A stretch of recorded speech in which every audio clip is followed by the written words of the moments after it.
Bismillahirrahmanirrahim. Assalamualaikum warahmatullahi wabarakatuh. Alhamdulillahi nahmaduhu wa nasta'inuhu wa nastaghfiruh wa na'udzu billahi min syururi anfusina wa min sayyiati a'malina.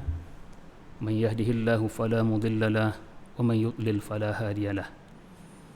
Asyhadu an la ilaha illallah wahdahu la syarika lahu wa asyhadu anna Muhammadan abduhu wa rasuluhu la nabiyya ba'dah, amma ba'du.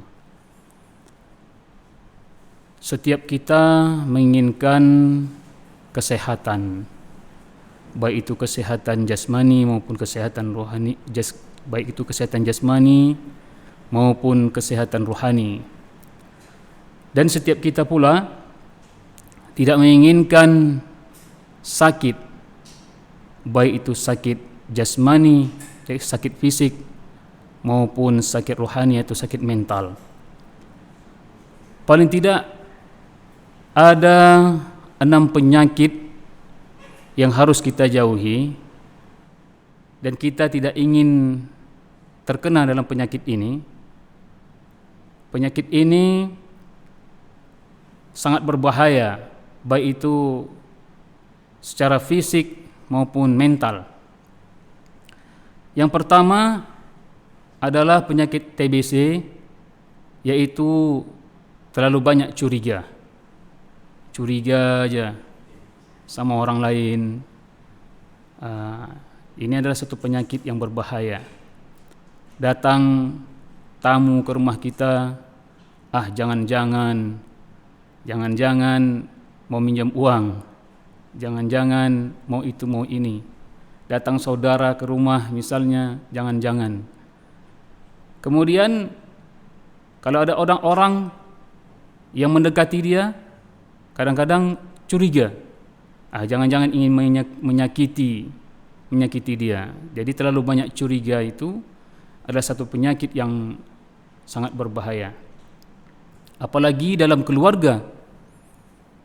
Dalam keluarga antara suami sama istri, kalau selalu curiga saja, misalnya seorang istri curiga aja kepada suami, atau sebaliknya suami curiga aja kepada istri misalnya, ini bisa membuat rumah tangga menjadi tidak harmonis.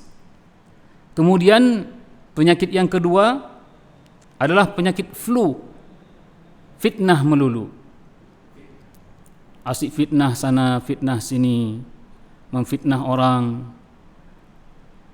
Karena memfitnah itu sesuatu pekerjaan atau perbuatan yang membuat orang yang terfitnah itu bisa hilang karakternya.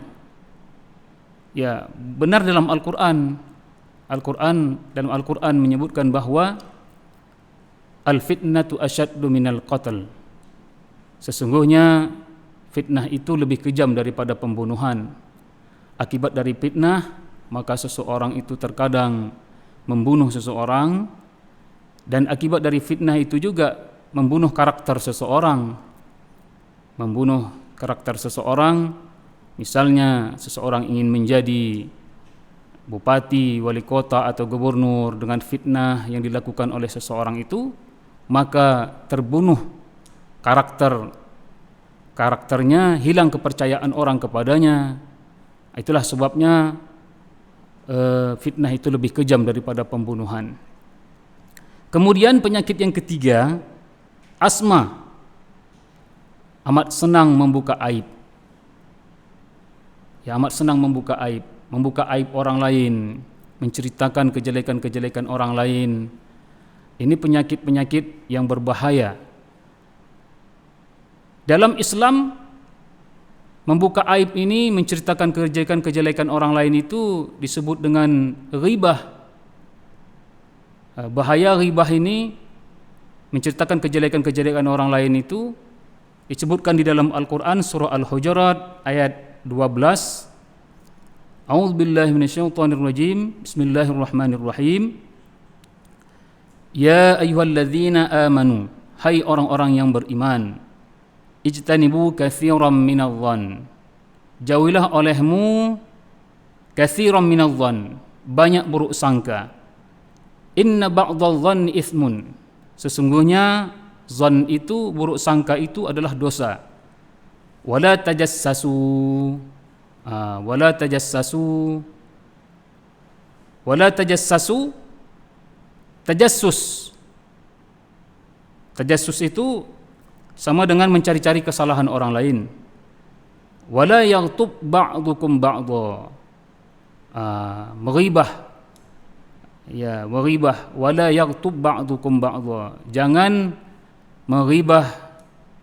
Meribah itu sama dengan yang membuka-buka aib. Ayuhibbu ahadukum an ya'kula lahma akhihi maitan fakarihtumuh.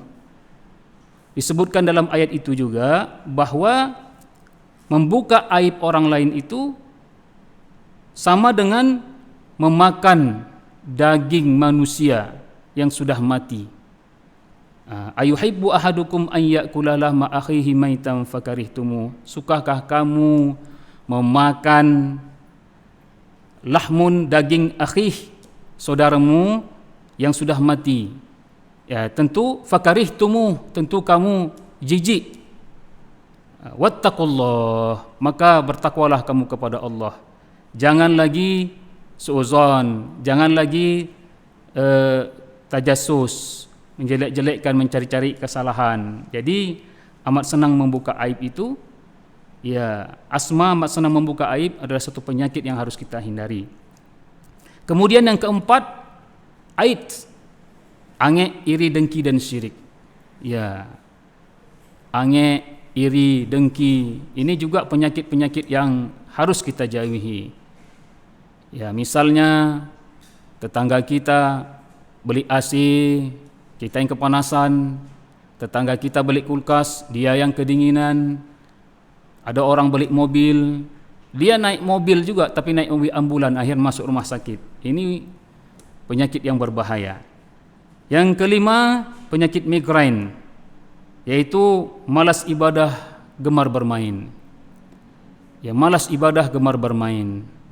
Ibadah malas, masuk waktu solat, azan berkumandang, tak dihiraukannya ibadah, panggilan ibadah itu. Masuk waktu solat subuh, azan berkumandang, as-salatu khairum minan naum. Malas datang ke masjid, sukanya ya masih tidur, ya sukanya ya ya karena di waktu pagi itu, waktu subuh itu, waktu solat memang waktu yang dingin, enaknya memang tidur. Malas beribadah, sukanya tidur saja. Malas ibadah, gemar bermain. Kesukaannya itu ya kalau ada permainan-permainan seperti pemain dunia ini, keyboard-keyboardan misalnya, suka dia itu. Kalau ada hiburan-hiburan yang sifatnya keduniaan, itu suka dia.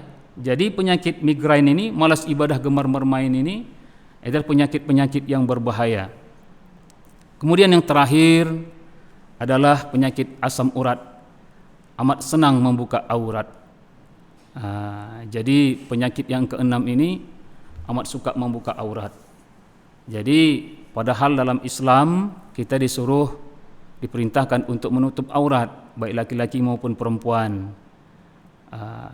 Tetapi terkadang ada sebahagian orang suka membuka aurat, menunjukkan auratnya. Dia mengatakan bahwa ya aurat itu bagian daripada keindahan. Padahal kalau seseorang itu menunjukkan aurat, dilihat oleh orang lain, apalagi dimasukkan ke media, YouTube dan sebagainya, ditonton oleh orang lain, maka sebanyak orang yang menonton itu, segitu dosa yang ditimbulkan kepada orang yang membuka aurat itu. Dalam hadis disebutkan, man sanna fil Islam sunnatan hasanatan falahu ajrun wa ajru man amila biha. Man sanna fil Islam sunnatan sayyi'atan falahu wizrun wa wizru man amila biha. Yaitu siapa yang melakukan suatu perbuatan kemudian dilihat dan ditiru oleh orang lain, maka dia mendapatkan pahala. Siapa yang membuat suatu amal perbuatan yang wizrun, yang bersifat dosa keburukan, kemudian itu dilihat oleh orang lain, kemudian diikuti oleh orang lain juga, maka yang mengerjakan itu mendapat dosa ditambah dengan dosa-dosa orang yang mengikutinya. Kiranya inilah yang dapat disampaikan, 6 penyakit yang harus kita jauhi. Mudah-mudahan ada manfaatnya. Terima kasih. Billahi taufiq wal hidayah. Wassalamualaikum warahmatullahi wabarakatuh.